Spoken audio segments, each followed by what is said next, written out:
Good afternoon, everyone, and welcome to another Friday. We are here. We're talking about breaking into cybersecurity. We have an amazing guest. She'll be on in just a little bit, but in the meantime, let's give you some background on this podcast. If you're new to us, what we do is we interview individuals that have broken into the cybersecurity field within the past 5 years so that they can share their tips, tricks, and journey along the way to help inspire future generations of individuals looking to break in or transition from other roles. Um, if you are viewing us live on YouTube, make sure you subscribe, make sure you hit the notification button. That way, next time we go live, you could be notified that we are going live. If you're listening to us after the fact on your favorite podcast platform, subscribe there, share with your friends, share with family, share with anyone interested in breaking into cybersecurity, because that is the whole point of this podcast. Today, we have Angela that is joining us. She comes from a legal and fine arts background and kind of got the cybersecurity bug and broke her way over. We met a little bit ago on a virtual conference, and we've been connected ever since. I love her story, so I'm glad I was able to finally get her on. Let's bring her on. Hey, how you doing? Hi, Christophe. I'm good. How are you? I'm doing great. Thank you for coming on and sharing your story. Of course. So, give us a little bit of background on your history. Like you mentioned that you had a fine arts and legal background. Tell me about Yeah. that. Yeah. So I like to kind of reiterate, like, I think I'm in the era of, when we were kind of graduating high school or in high school, even people were like, you should figure out what you want to do, but like also do something you really enjoy. Otherwise you'll hate it, right? Um, And, the thing I was kind of good at was like art and being creative. I was good at other things like math and science, but I didn't really know like what options or if that was something that, I wanted to study. So my parents were kind of just like, well, you're good at art. You should just do that. And I was like, are you sure? Like, is it really? And then like a couple more times, it's like, but you're like 100% positive that that's what you're suggesting to me. Okay. So I did that and it was good. Like, of course you had to take all your undergrad stuff too, right? And so I learned other things, but I still like I couldn't decide on one thing. I leaned towards anything to do with technology. So I was like doing graphic design and using computers for that. And then I was really into photography, even though it was like a lot of manual stuff, also digital and like using lights and all the things that come along with editing and whatnot. So I always kind of like leaned towards the more techie art side, I guess. But also really liked ceramics. So it was very confusing for me to try to figure out what to do next. And I kind of was like, maybe I should do something else and have art be like my passion that I do outside of work and get a job that can support this passion. Because if I just work as an artist, like I can't do anything with that small amount of money. So um, I took some time just like working random jobs and then ended up getting a job at a law firm because the the person who was looking for someone else to work with them was kind of like, we need someone else in the office. Are you good with computers? And I was like, is there anyone our age that isn't good with, I mean, like, what's the criteria here? Like, how, like, what's good, And I was like, I could use it, which obviously I was a little more proficient than that, but, so that got me into it. And then I was like, I kind of like this. I liked the research and the thought process behind, like finding out stuff about cases. And it was just like all over the place and kind of wild. So I ended up getting my second bachelor's in like pre-law because the core the core courses were the same. So I was able to knock that out rather quickly. And to me, I was like, okay, this is a much more like usable degree. Um, and it can like actually get me somewhere. Where the art stuff, I was kind of just like, I don't know what to do with this. If I Mhm. work in a gallery, somebody's got to die. Like there's no open positions. And so did the pre-law thing, and then I was like applying to law schools, and I wanted to do like digital technology Mhm. in law offices. And so I was like applying to law schools, and then I waited, because you have to wait for a response. And like in that time, I was like, do I want to be an attorney? Like, no. And then I was like, do I want to be like over 100 grand in debt? No. And so and so I was just like, uh, I don't know what I'm doing here. Like it took me so long to figure this out. So then I was like, I just want to work with computers and technology, but I don't know how to do that. So I had friends who were developers, programmers, and I was like, what? What do you do? And Mhm. they pretty much like went to computer science, like went to school for computer science at tech schools. And they were like, I don't know, this is what I do, but I don't know if that's what you would want to do. And it was kind of true. I was like, I don't know.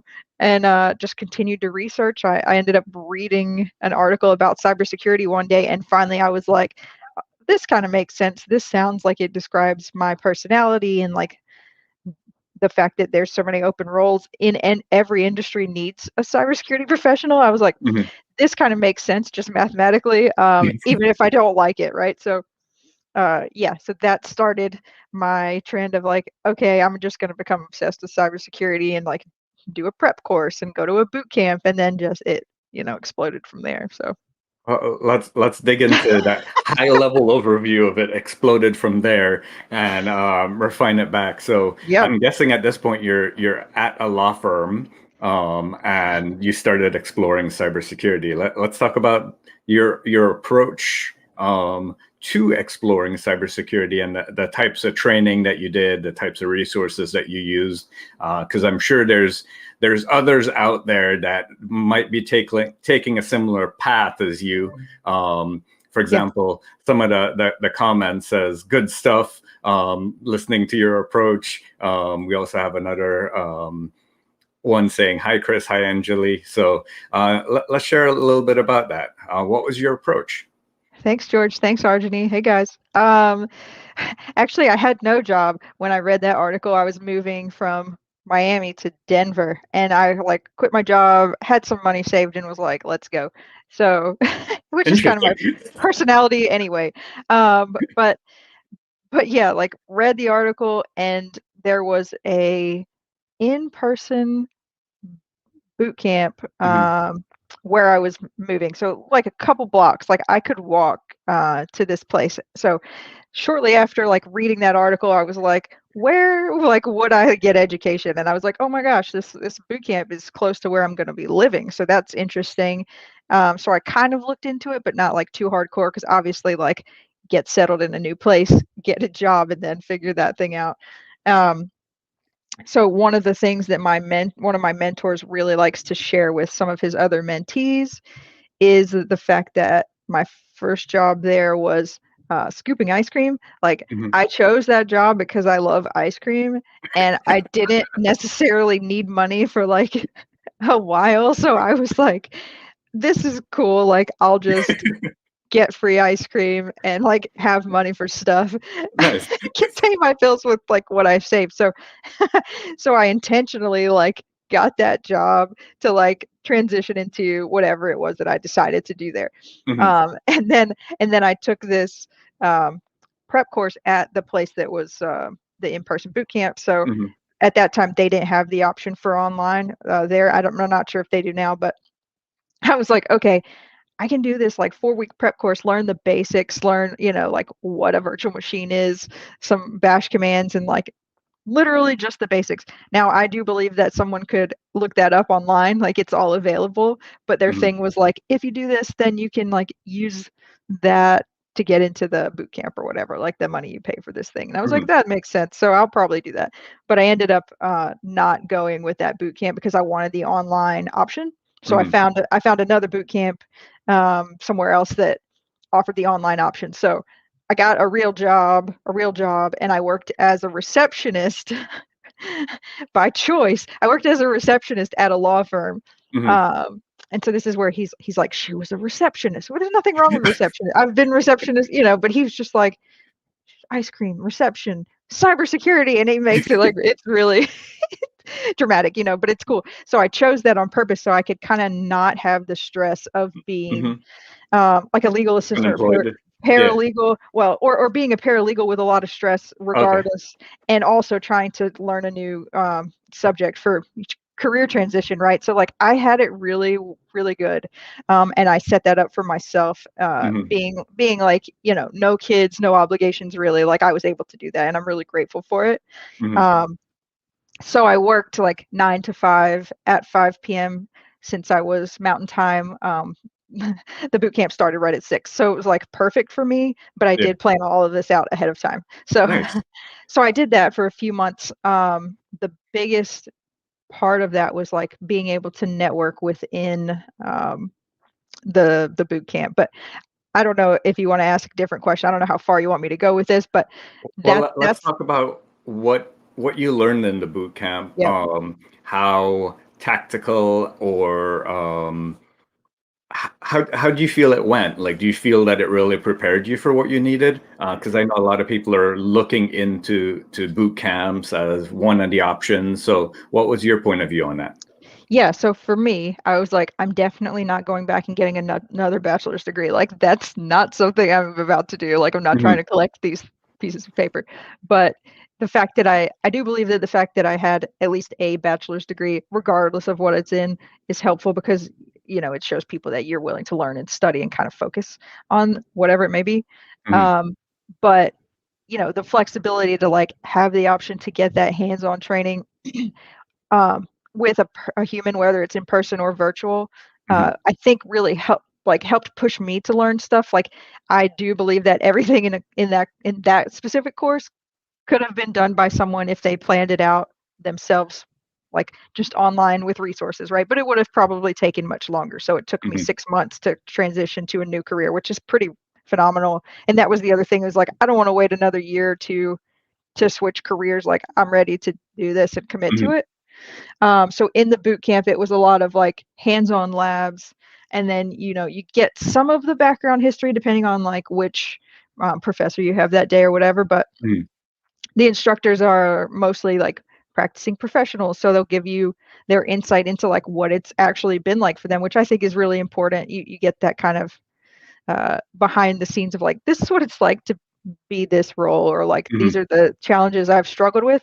And on your own, you're just kind of like, that position sounds cool, or this one sounds terrible, and there's no like basis for any of that information. But yeah, I think the hands-on labs is what's the most important, and being able to kind of like work through some of those with another person, Hmm. and bounce ideas off of, because as I'm sure you know, like you can work on something for like 20 hours and not see the one like thing that's wrong with it, and somebody else will be like, it's just that right there. Right? Or just troubleshooting with each other. It's really nice. But yeah, so having that kind of like buddy system and help, I think, is huge. And then Hmm. like one of the things that I noticed, and this is from experiences, I've heard people in like more traditional university type programs be like, we're just reading a book. Like we've just been reading for months and like talking and just reading and Hmm. talking, and we haven't done any labs. And so it's like, I think if you do go that traditional route, like definitely look into what you're going to be doing in those courses, because if you don't get the hands-on like training, people are still going to expect you to know that Yeah. with your degree. So you're going to have to do extra work if they don't teach it to you. Okay, okay. So it sounds like it prepared you, it gave you hands-on experience. Let's talk about that transition now. Did the boot camp help you? What was your approach in searching for a role? Let's go into all those nitty-gritty details. Yeah. And just to be clear, that boot camp did provide a lot of what I would say are the fundamentals. I do Hmm. think it was more tailored to like startups, and so it was like Linux based. Hmm. Uh, so make that decision on your own, whether you want to do like Linux or PowerShell or whatever you may want to use, Hmm.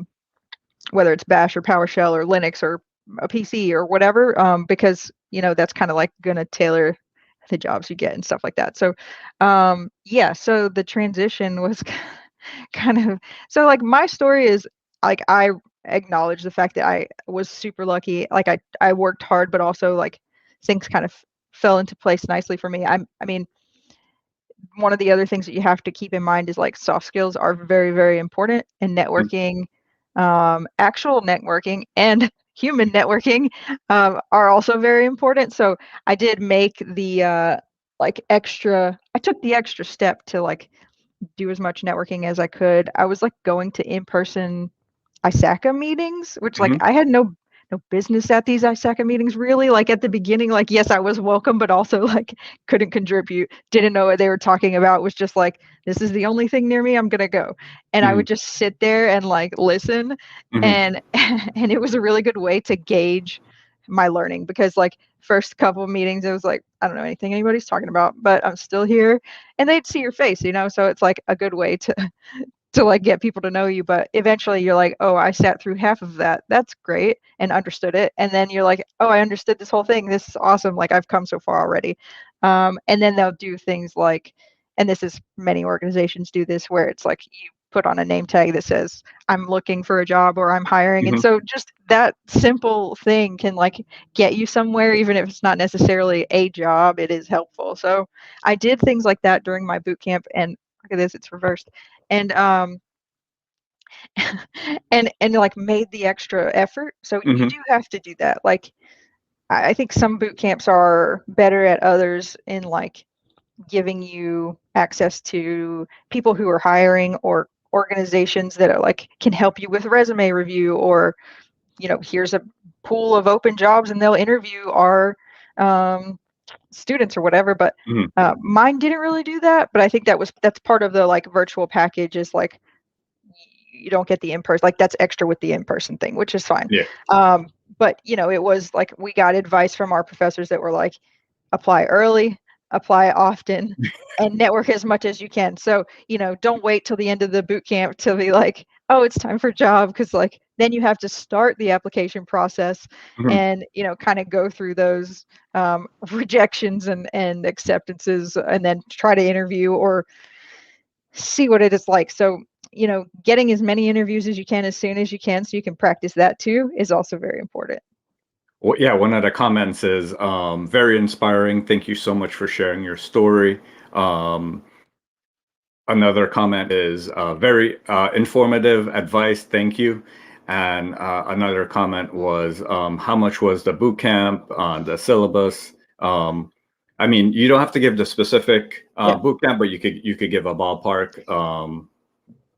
Yeah, and there's a few now, but I think it's anywhere from like between $5,000 and $10,000. So if Yeah. you haven't gone to college and already like racked up that debt, or maybe even if you have and you want to rack up some more, like me, you just keep going. But it's way more affordable than like getting a computer science bachelor's degree, like Mhm. anywhere. So that's a plus. But also the investment is like, you have the opportunity to spend half a year learning this stuff for that amount of money, and changing careers to something that's likely going to pay you more than you're making right now, unless you're just doing it because you are super interested and you hate whatever you're doing now that pays you a lot, whatever. But Yeah. you're not going to make like minimum wage, hopefully, and have to struggle to pay it back. Like the return on investment is very high. And in regards to your application process, so your professor said apply often, Yep. apply early. So tell us about your application process. Was it like one and done from the people that you were networking with at the ISACA group? What was it like? It was interesting, because at first I was like, you know what? And I actually spent a lot of the boot camp studying for the Security Plus exam, because I was like, well, this makes sense. It's all the same material. And then I ended up taking the Network Plus, because I was like, wait, I struggle with networking. I need to like learn this first. And then I was like, wait, should I work in IT? Like, I think I need to work in IT before I do anything. Like, I know I just learned all this stuff, but I'm missing out because I didn't like see the whole picture of doing that prior. And because I Mhm. had people in the boot camp with me who were currently in IT, and they were just like, don't do it. Like, you already know more about security than anybody working in, like most people in IT that just like haven't, Yeah. done security stuff yet.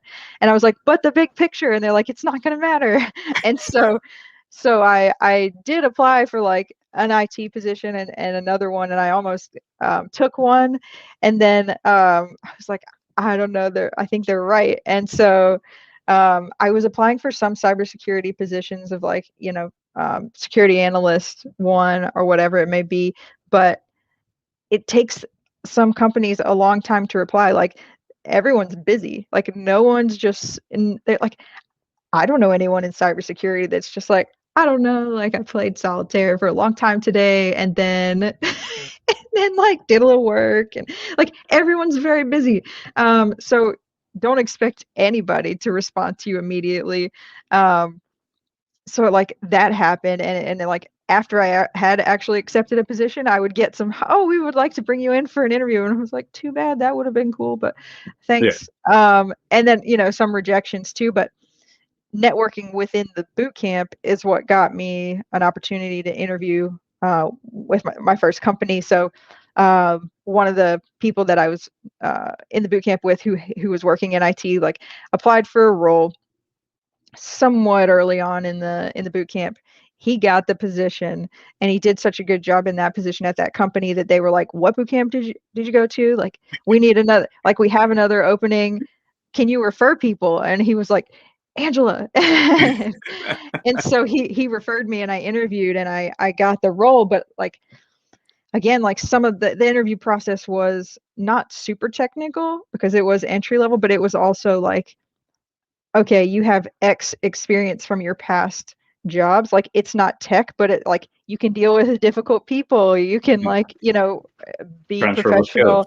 Yeah, like you can professionally write an email and like communicate. So I think that was a really big deal. Plus I knew this stuff from the boot camp. So I got that position, Mhm. and I was very lucky because it was like a really great. It was like a vulnerability assessment specialist, which is just like passive scanning and providing reports. So it's like baby's version of becoming a pen tester, like Mhm. step one, right? So that was very, very nice, like a great transition, and I acknowledge that that's super like lucky, and Mhm. not everybody's journey will look like that. So I do hear a lot about people like applying to like hundreds and hundreds of jobs, but I try to give the advice that was given to me, which is like, make sure your resume looks good. There's certain like cybersecurity resumes are different. Cybersecurity is like something totally different. So the format of every other resume that you had is probably going to look different. Like skills at the top, and then go down. But that's another conversation. But like just thinking about these kinds of things, tailoring your resume to like each position, making some connections and seeing if there's anybody who could give you insight into what it's like for this job or before you apply, whatever that may be. So it's just like doing all that extra work and not blind applying, right? Mhm. Oh, definitely. Like one of the things that I've posted, and I continue to post it. And whenever someone says they want to break into cybersecurity, I'm like, well, here's a challenge for someone looking for a role, and it doesn't matter what role, right? Because it could be literally anything. Mm-hmm. Um, look at the title, find 6 or 7 job descriptions across different industries, and summarize them. See where you fit into it, where your strengths, where your weaknesses, and does that really align with your skill set? Are Mm-hmm. you really interested in it? Then reach out to people in those roles and start doing informational interviews. Like, what's a day in the life of a SOC analyst? V1, V2. Like, do you really want to sit there and look at alerts all day? Maybe, maybe not. Each Right. person's different. See if it Exactly. aligns with your passion. And then, now that you've done the informational interviews, you probably have some rapport with them. They can help you. They can help you if the company's looking. They can help you if they see something in their network. Kind of like you said, use networking, use those types of approaches. So I love your advice that it really does align with like those 3 bullet points. Right. So now that you've gotten your more than first role, like how do you keep up with cybersecurity? It's changing every day. Like what tips and tricks do you have for folks? Yeah. So I would say first off, like keep your keep an open mind to like what position you have and what you might have next, because that can change. Like I wasn't necessarily looking for a new role when I got one. But I was kind of like, yeah, I'll try it. Okay, that seems like like a good progression to me, like building this career, right? Mhm. So keep an open mind. Um, Sorry, what was the initial question? I like. Like, what do you do to keep up? How do you keep up Oh with yeah. Okay. ever-changing So, industry?